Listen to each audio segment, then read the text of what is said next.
Hi, thank you for coming to this short workshop about feedback. I thought it would be good to take the opportunity to discuss together how we can make feedback work, both for us as teaching staff, having to deliver feedback, and also for students and how they receive it and how they can make use of it. So there's quite a lot of areas we could discuss. If you haven't met me before, my name's Helen Carmichael, and the last time I said that in a workshop like this just before we had the closure period, somebody said to me, and I don't think I've ever met you, Helen, but I've seen you on the screen lots of times because you're always on video. So I'm really sorry about that. Not least as I can't have a haircut for another month. So I'm going to look increasingly like the Wicked Witch of the West. So I'll try and to keep my video off sometimes to spare you all. But I'm Deputy Director of CHEP, the Centre for Higher Education Practice. I'm also co-leading the Enhancing Academic Support and Delivery project, which has been trying to help support you in teaching online over this last mad year that we've had. And also we created the Common Framework for Online Education, which we're now revising to be a bit more comprehensive and support all kinds of education. So thank you for coming to this. I'm really pleased that Sam from CHEP is with us, who I hope is going to turn on a recording. He already has done. Brilliant. Thank you, Sam. So it is going to be recorded because people who can't make it, they can refer back to this if they want to. So I hope that's okay with anyone. I'm also particularly pleased that we have just as a project recruited a group of student interns to work with us for a while. They've only just started, but some of them are going to work with me on the work that we're doing to support assessment and feedback. So I'm absolutely thrilled. I know I can see that Amy is with us, and I'm just checking to see if Lottie is also with us. Can't scroll down there. Yeah, Lottie's here too. So it's brilliant to have you, Amy and Lottie, with us. And I know we're going to hear from Amy a little bit later on. And you never know, Lottie might also be tempted to contribute to our conversation as well. But we're thrilled to have them working with us on this project and trying to work in a way that we're encouraging others to do, which is to work in partnership with our students. So thanks for that. I'm sharing my screen. I've got a little experiment I want to try in a minute, I think, which may or may not work. So bear with me. So I hope you can see my screen, and this is what we're going to look at in this short time we've got together now. So we're going to explore a little bit the functions and purposes of feedback, and I'm really going to hope to gain some insight from you on that, and also then to think about, well, how can we make best use of it? Because as we start to discuss it, I know that all of us, both whether we're staff or students, we have things that we love about feedback and things that absolutely hate and feel like the dread of part of our job is this thing called feedback. I just put that diagram on there just to remind you, or to show it to you if you haven't seen it before, that this comes from the framework for online education, like I said, that we produced last year. And this is one of the key aspects of the framework, which is 7 elements of design when you're thinking about how to teach well online. And we're now working to develop that model into something which is not only appropriate for online, but also for all kinds of teaching.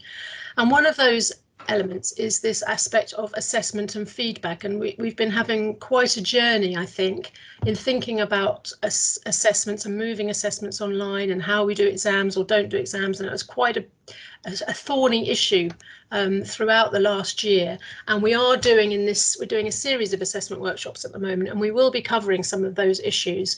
I'm doing one next week, for example, on open book assessments. We haven't got all the answers. It's very challenging, and whatever we do is compromise in some way or another. But what we haven't really looked at very much is this idea of feedback. And as we're coming to the sort of marking end of the module of the year, I thought it might be a good time for us to just dip our toe in the water and share our experiences. I've got a few things that I can suggest to help us think about how we're doing feedback. Not only how we're going to do it coming to the end of this module, but how we might think about planning it in for the beginning of the new academic year. So there's a link. I'll put these slides up on the, I'll send these slides around afterwards because there are some links that might be useful to you. And there's a link on this slide to the rest of the framework for online education, if you want to look at that further and follow that up. So here comes my little experiment, and you're going to have to bear with me because some of you will have done a lot more teaching with students over the last year than I've done, and will have explored and tried out ways of working in a bit more of a participatory way, and you'll be way better at this than I am. So forgive me, I don't know if this is going to work or not, but what I want to do is somehow get this URL here. I might have to stop sharing my screen for a moment. I want to see if I can share a slide with you so that you can write on it. So what I'm going to do, just bear with me for a moment, maybe just twiddle your thumbs for a moment. I'm going to stop sharing my screen, copy the link. I've done all this before, but I'm now doing it again. Right, I'm going to put this in the chat. And I think if you click on this link, you should be able to see the same document that I'm seeing. And you should be able to, I hope, we'll test it out. I'll share my screen again so that you can see what I'm seeing. I hope that you should be able to write on it, on these post-its where it says right here. And it should come up on my screen. If somebody wants to... Helen, that seems to be working. Shall I just do a test one? Lovely. Hello, Tara. Yes, thank you. That would be perfect. If it's working, it would be great. Oh, yeah, Tara's writing on it. Brilliant. Lovely. So somebody's writing upside down. That's even better. So I don't want to get distracted by playing with the text. So if it doesn't work, we'll stop doing it. But what I would really like us to think about is what are the purposes of feedback? Why do we provide it? Just if you quickly jot something on a post-it note, the ones on the right hand side, you should be able to move onto the notice board, but it doesn't really matter where you write. You can write wherever you like. That's brilliant. That seems to be working well. So I'll give you a moment to have a think. You can copy and paste a new post-it if those all get reused up.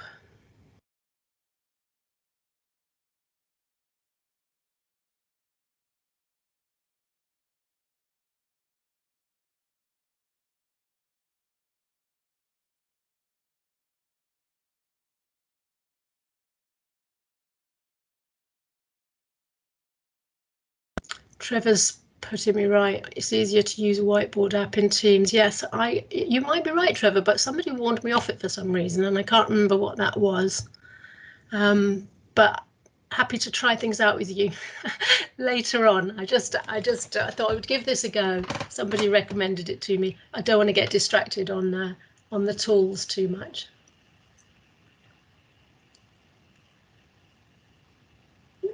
Okay, so I'm going to start reading some of them while you keep writing. And if you need a new one, you can just copy and paste one. So feeding forward, letting students know what they've achieved and what they need to improve. Students can understand the grade and improve. Students can improve. That's the word improve. If we did a word bubble, I think we'd get improve. Improve. Support students in their learning. Okay.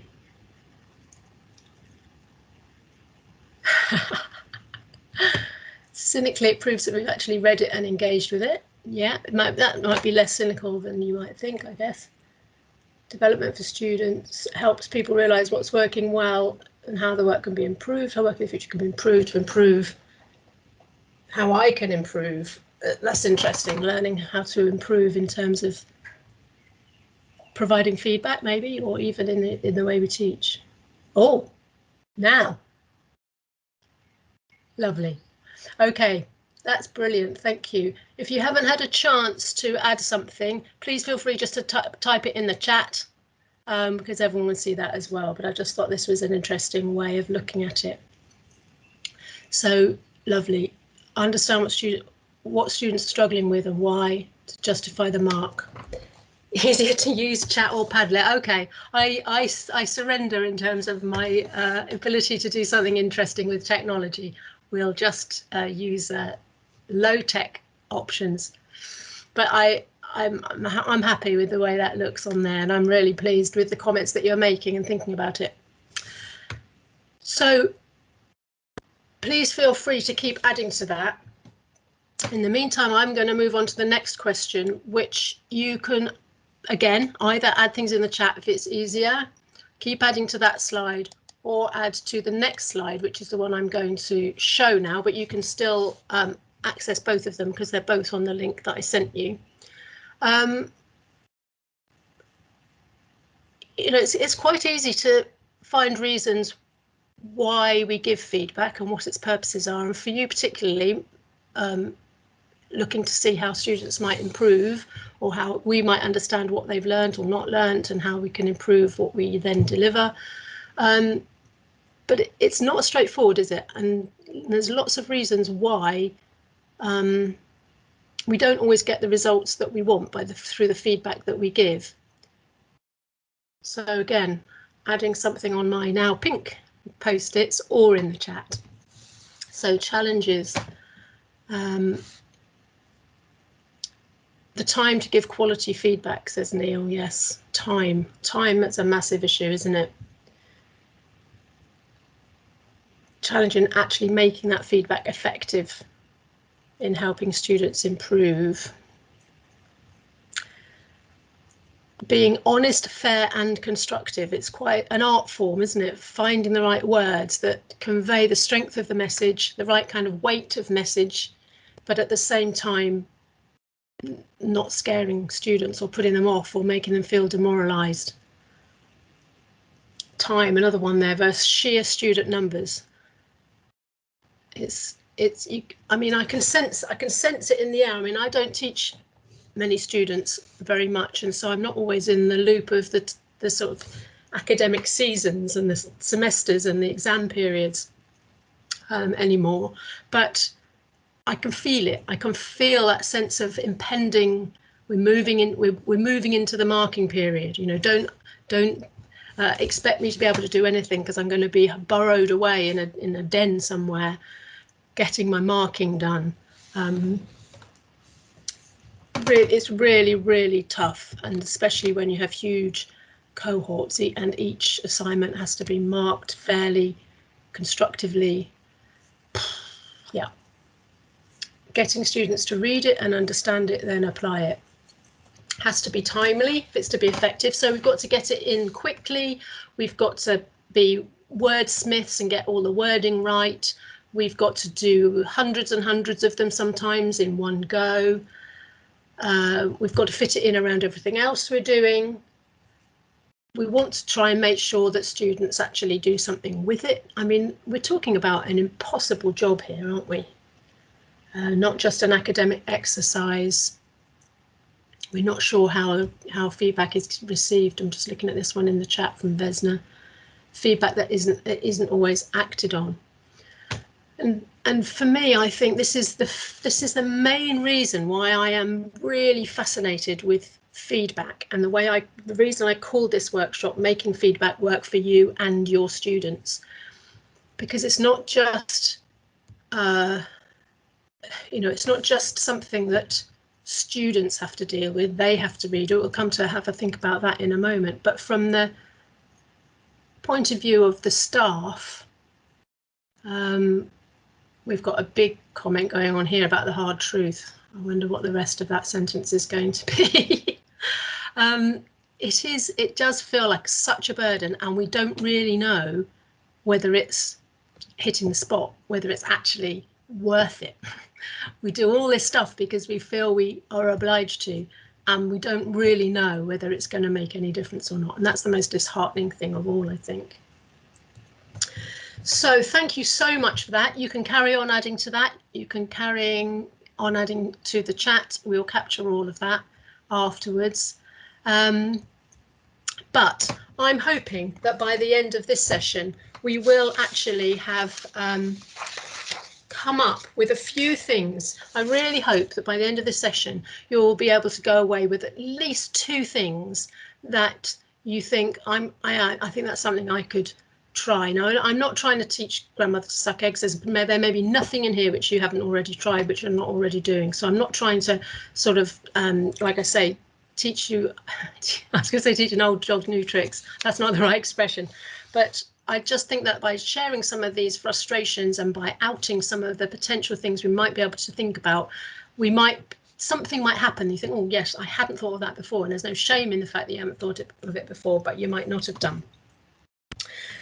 Just before we do that, I'm just going to gear Amy up. Amy, I think you are here. I'm sure you're here. Please, people, do keep writing to that, but my slide is going to move on. The slide you're going to see is going to move on to something that Amy sent me. Oh no, I've got to go to my other slideshow, haven't I? I've got to go to this one. This one, something that Amy sent me yesterday, and she very kindly said she would be prepared just to talk it through. This is what Amy fed back about some of the student perspectives on feedback. Amy, are you here? Yeah, hi, sorry. Hi, Amy. So what would you like to say? Yeah, so I think I'll just start by giving some background on who I am.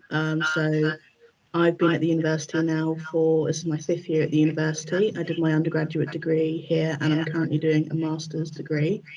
So I just thought I'd add some thoughts on feedback from a student perspective, so both from my own experiences and from the responses I've seen from students as a course rep. So the first point that I'm making here is the idea of quality and not quantity.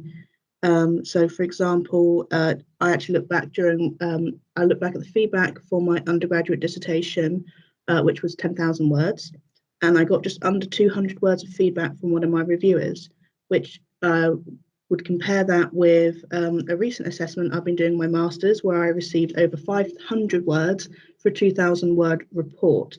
So on one hand, the amount of feedback I received for the dissertation was probably a little, I'd kind of hoped to get a bit more feedback from something that I put so much time and effort into. And it's not to say that the 500 words I received on the recent project wasn't helpful, but it also is a lot of words, and especially at the moment where staff are, we appreciate you're very, very busy at the moment. I think it benefits everyone that, we don't actually need that much feedback. So the most important thing really for students is that it provides constructive criticism and that it's applicable not just to future work in the module, but also work in other modules. So obviously no student actually rewrites the piece of that individual piece of work. So there's no point sort of adding feedback how to improve that specific piece of work. The idea is to provide feedback that students can then apply to future work across the modules. And even if it's the end of the 3rd year, students still might go on to do master's degree, or they'll go on to work in jobs, and that feedback is still important to them.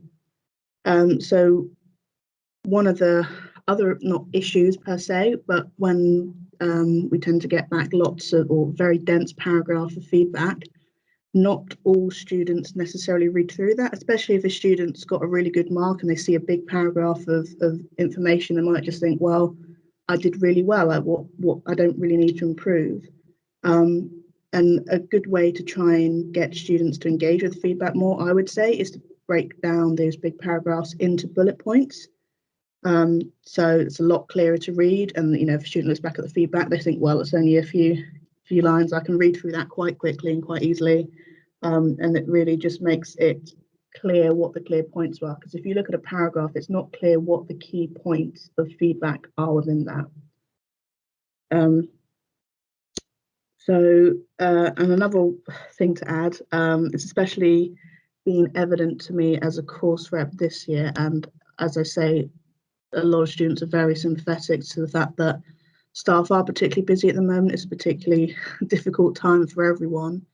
And for a lot of people, you're simply not able to give feedback back on time, which, you know, most students are completely sympathetic to.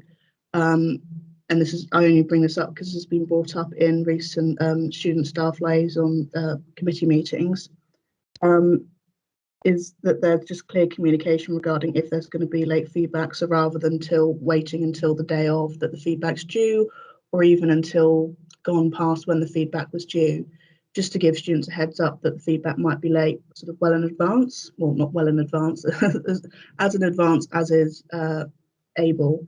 But also that potentially to give some generic feedback. So if you've sort of gotten through half of your class writing up the feedback, to actually type that up into some sort of feedback that's applicable to everyone. So at least if there are upcoming assignments of which feedback would be useful for, students can then look at something that's more applicable to everyone and see, okay, let's you know, compare that with what I wrote. Did I do that? Didn't I do that? Okay, now I kind of have an idea of what I can apply to the next assignment.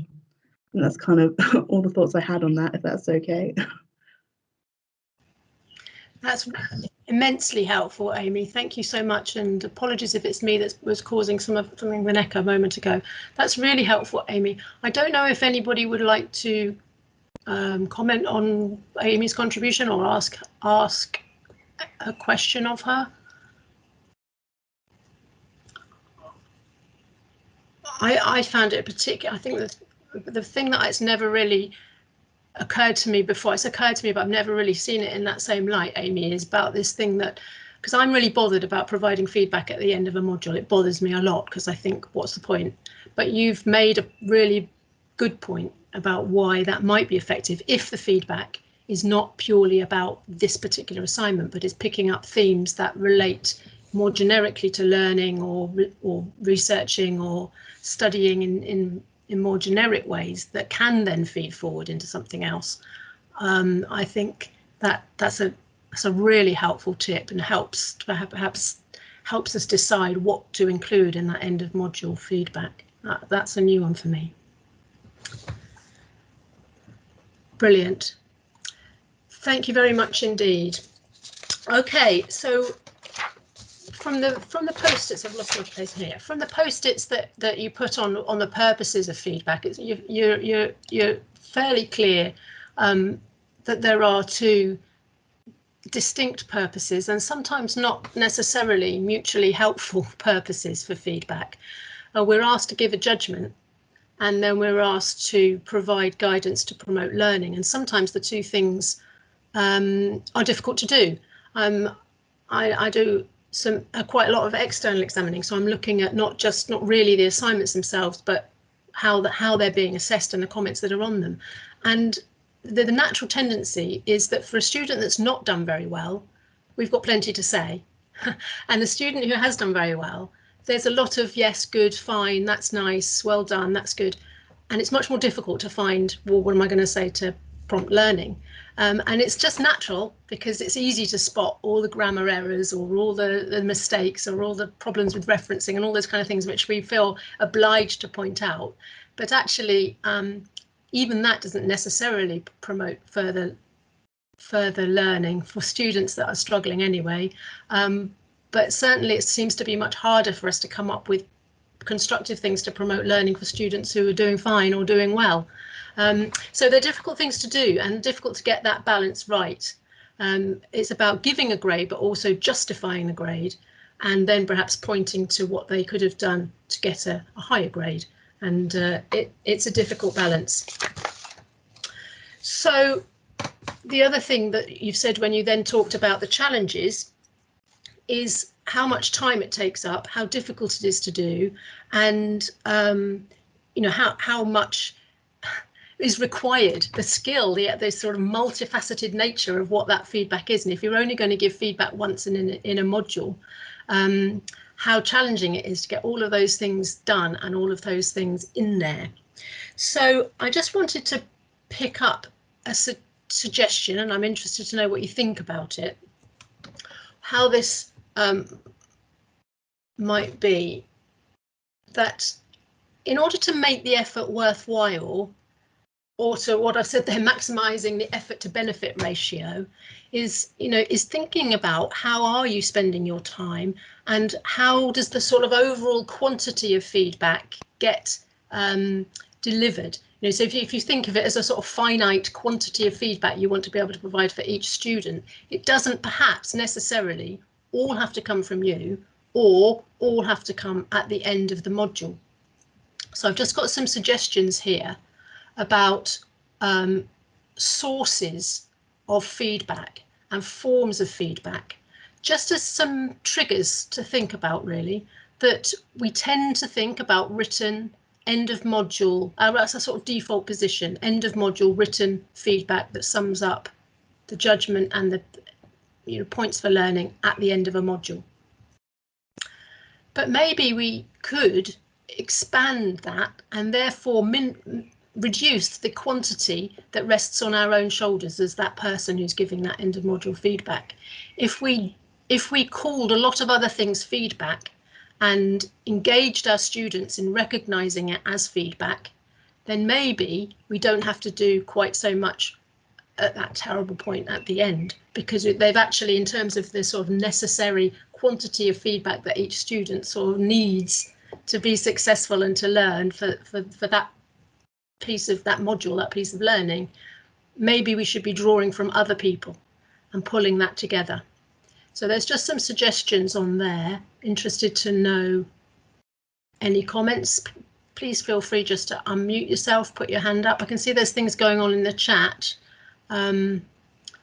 which I can look at in a moment, but please feel free to speak.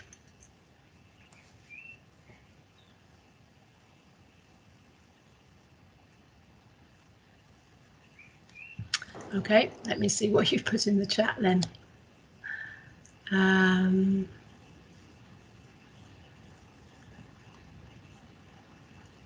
So I'm going back.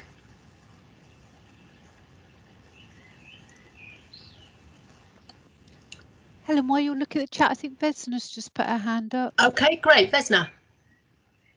Thanks, Tara.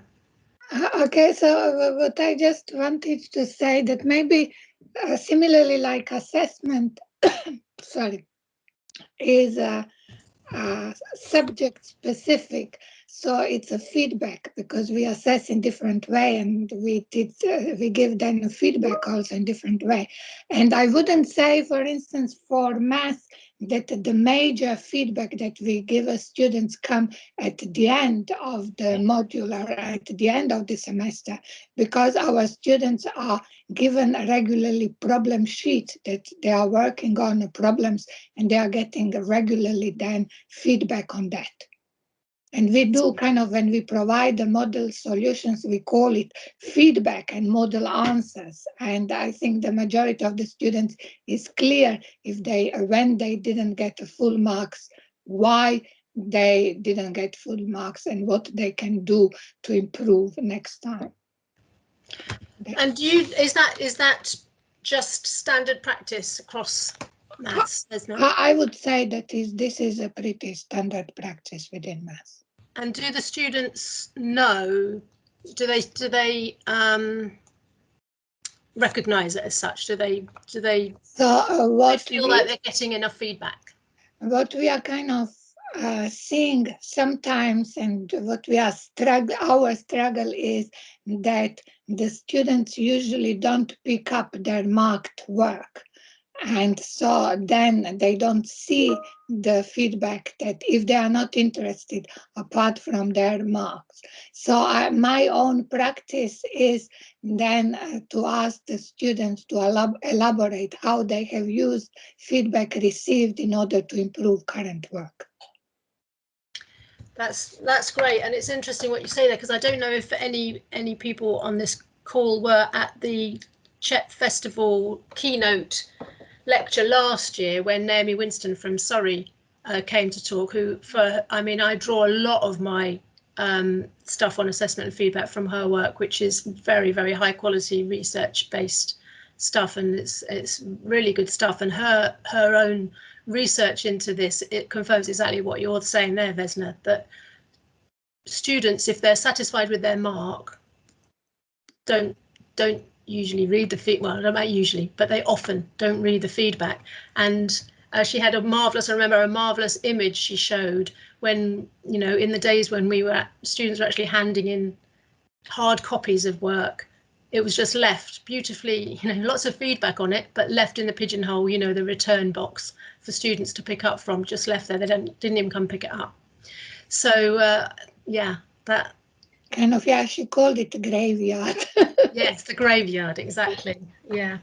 Thank you for that, Vesna. Someone else got their hand up. Miranda, hi, Miranda. Hi, Helen. Yeah, I think it's this critical thing about, and I think Mike was also picking this up, that feedback and marking are not the same. Feedback can be coming, as you rightly say, in so many different forms, but it's getting that message across to students.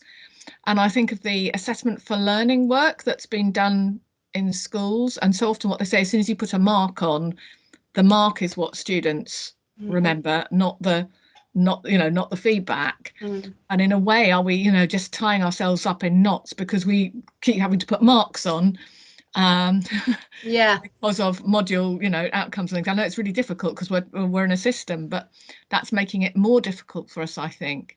And I know the assessment for learning stuff was done in schools, and whether it still applies in HE is, of course, you have to be careful about assuming that. But I do wonder, is, you know, we've just got to get out of that feeling of feedback is just the marking. Yeah, I think that's a really, really helpful point, Miranda. And I think this is one of the things I'm trying to think about more and more, is how can I reduce what I say at the end so that I haven't got that conundrum that you're talking about, the marking, you know, feedback conundrum. But is there a way that I can have given appropriate, timely, effective, on-point feedback throughout the module? I mean, Vesna's obviously given an example there from maths, but can I do that in my subject or your subject? That means that by the end, when you get to that final assessment, it's more or less just a mark. It might be justifying the mark, but sometimes you can do that through rubrics and other ways that you don't have to rewrite it all the time, because I've given all the feedback for learning already. And so at this point, I can separate those two things out and say, yeah, you did what I told you to do. Well done. You got the mark that you were able to get. Yeah, we have to be careful, though, because we also don't want to be so supporting them along the way that it actually ceases being their learning that they can feel proud of and take ownership of and things. And I do think what we were saying about that feed forward and having a wider sense of the student journey in the programme is really useful. And I thought, Amy, your comments about dissertation feed forward to employability and future study that's gone in the head. Thank you. Yeah, similarly.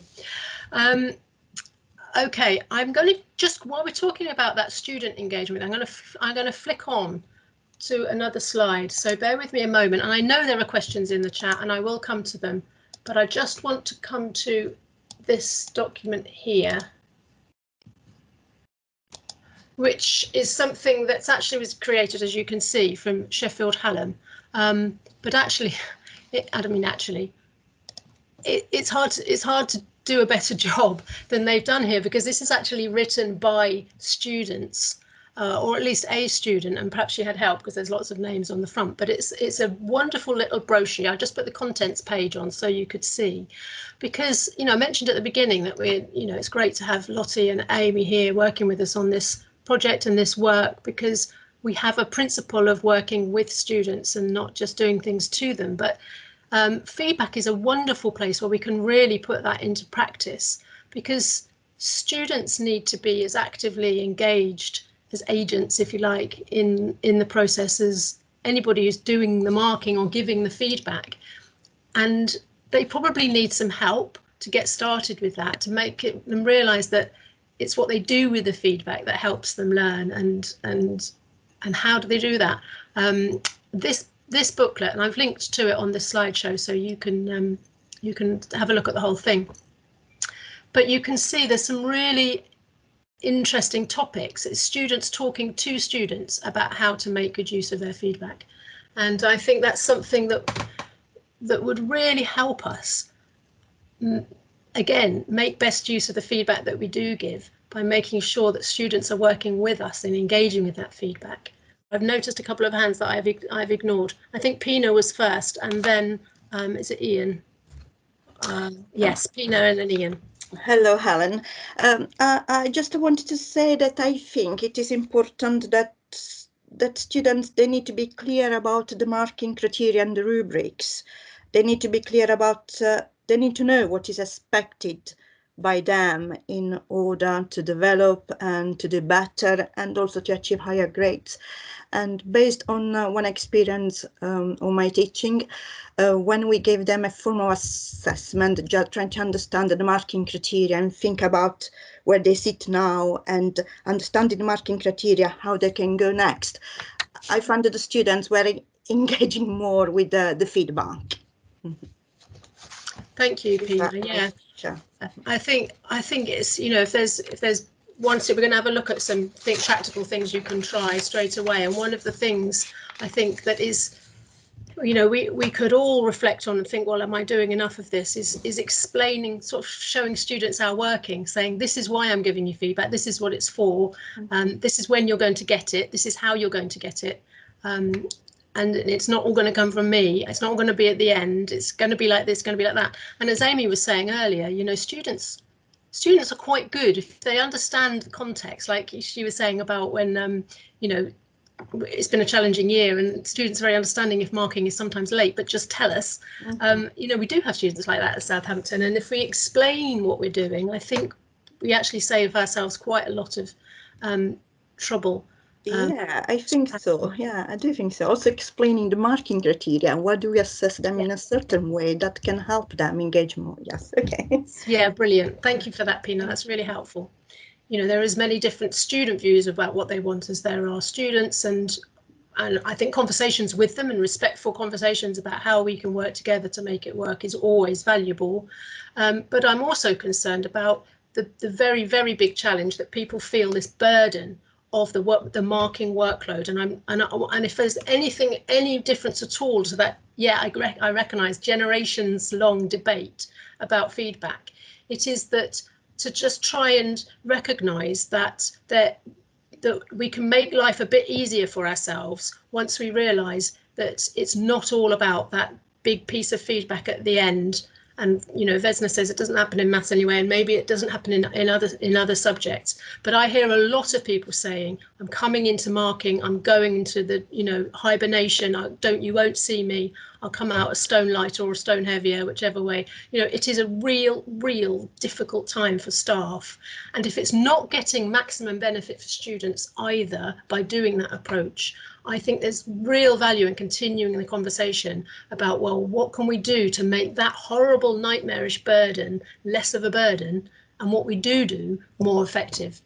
And that's my kind of reason for having this conversation is just that. And if we can just begin to think about, okay, so I've got a list here on the screen here about maybe I should increase students' opportunity to review each other's work. A little bit of written work, a little bit of a presentation, doesn't have to be the whole thing, but students begin to get involved in providing feedback, which is valuable. That counts as feedback. Maybe some very quick emails that we send to students now and again. You can't necessarily do it if you've got hundreds, but you might be able to do it if you've got a smaller number. A little bit of a drip feed, all of which, the intention of which is to help students hook onto something which they can then benefit from and do better within their own module, within that module. But also because it means that you're kind of paying into the bank of the amount of feedback I want to provide to do the best by my students. I'm paying it in these other ways so that it's taking a bit of that nightmarish pressure off at the end. So I will come back to you, Ian, but we're going to have to be quite quick because there's a couple of other things I want to do before we get to the end of it. So have your say. The best thing I ever did was to ask a group of students if I could show all the students all each other's work in a 1 hour seminar. Because I had one student who came to me and said, I always get 66%, and I don't know what I can do to improve, because in whatever module I'm in, I always get 66%. and she was complaining about it bitterly, after she'd seen other students' work, which was 75%, she understood the difference between 66% and why she got it, and 75% and why she got it. And as a result, I now start all my modules by giving students examples of previous students' work and get them to mark it in the very first week of their module, in context with the module. And it has made an amazing difference to their mindset. They now understand what a good piece of work is in context and what a weaker piece of work is in context. Yeah, that's really, they sort of have that benchmark in front of them. Thank you for that, Ian. That's great. I am going to move on a bit, and if there's something in the chat that somebody wants to pick up on, please do put your hand up, because I'm not able to monitor both very effectively, I'm afraid, at the same time. But I did want to just think about a few practical things. Maybe you're doing all of these, but maybe there's something here that you think, oh, I could actually perhaps give that a bit of a go and try and make this a bit more manageable for me, and at the same time more effective for my students, so it's a win-win. So the first one, I think we might have mentioned, including feedback, formative feedback opportunities during the module. Two benefits to that. One is that it decreases the amount you need to do at the end. The other is that it gives students opportunity to learn in module. We've talked about exemplars. That's a really good example of the students are much harsher when they are marking than when they are receiving marks. The evidence shows. We've talked about this one, making processes and expectations clear. I've got a link later on to that guide, which is actually the student guide that I showed earlier on, which I've got linked to on this presentation. Strategies for providing most of your feedback during the module, and again, that slide before gives lots of places where you could use it as an opportunity to give some feedback and tell students that's what you're doing. Somebody mentioned, and I think it might have been Pina, that said about ensure they understand the criteria so that they understand what you're marking to and how the feedback relates to that criteria. Yeah, wide range of opportunities. And this one, I think, something that we haven't mentioned, but I think I haven't tried this exactly like this, but I think this could be quite a good way of helping students take some ownership over the feedback and their response to it, which is creating a feedback log. So students, you're drip feeding quite a lot of the feedback, for example, throughout the module, maybe the maths problem pages that Vesna's doing, other ways of getting feedback from peers, getting feedback from all that list of places where feedback can be gained from during the module, other people, other places. But the students actually, as soon as they sort of hear this is a bit of feedback, they create a log, they add it to, whether it's a template or somewhere online, doesn't matter what, but they actually jot it down so that they create for themselves a little sort of journey through the feedback journey through the module, which at the end they then have that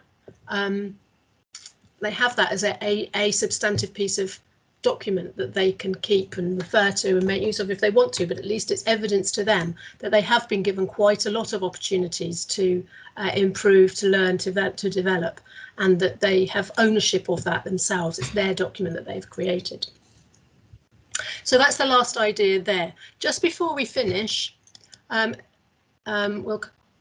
want you to think about, let's be practical. Are there a couple of things I could actually try to do? So I'd like to do that, but I've just at the end of these slides, and I put these, like I say, I put them up later. Most of what I've shown today is in a guidance document that I've just produced and which can be downloaded if you want it. It's got a few other things on it, but it's pretty much covering what we've covered today, but it might be useful. It might be useful for you to share with other colleagues if you think that's helpful. This is one produced from my most esteemed colleagues, my ex-colleagues at Surrey. Really good. This was produced for online education, but it's really good. Just a little infographic really to help. Again, you might want it for yourself, you might want to share it with colleagues, you might want to share it with students. It's a useful document. And then there's that feedback there, and there's the references. So that's it. So I'm just going to go back to this final thing before we close. anything else you want to say or questions you want to ask of anyone, not just of me, but of anyone, or anyone prepared to think of a couple of things they think they might actually have a think about trying in the last 2 minutes before we close.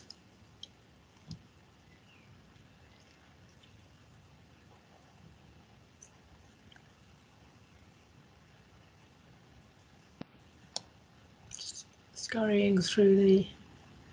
Okay, Matthew said part 1 engineering students have a feedback log as a OneNote. That's a brilliant idea. OneNote notebook on Teams. And is that something that's shared with you, Matthew, or is it just for their own?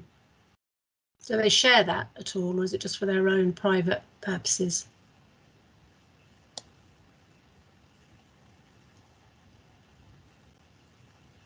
Maybe Matthew's already gone. Okay. Okay, well, if there's nothing else anyone wants to say, that's absolutely fine. Thank you so much for your time. I hope something in there has been of interest of what we've been able to share together. I'd be fascinated to know what you've tried, what you're doing. You know, let's build a sort of resource bank of good ideas. If you want to do a little vox pop, you know, talking into a video for a couple of minutes about what you've tried, that would be just so valuable. I can tell there's a lot of people who have come to this workshop, a lot of you very experienced in this, lots of ideas to share. There's lots of people in the university who haven't thought about this. It would be great if we could put together some better resources, some more particularly subject-based ones across different subjects. If we could put some together and share them around, I think that would really help. And like Sarah said, you know, it's a big university and not everybody came into it to teach, but we all have a duty to do it. So let's, you know, if you've got practice to share, please do. I'd be really, really grateful. So thank you very much for your time. It's 2 o'clock. I hope you've been eating sandwiches while you've been here, and see you again somewhere soon. Thanks a lot. Bye. Thank you, Helen. Bye all. Bye.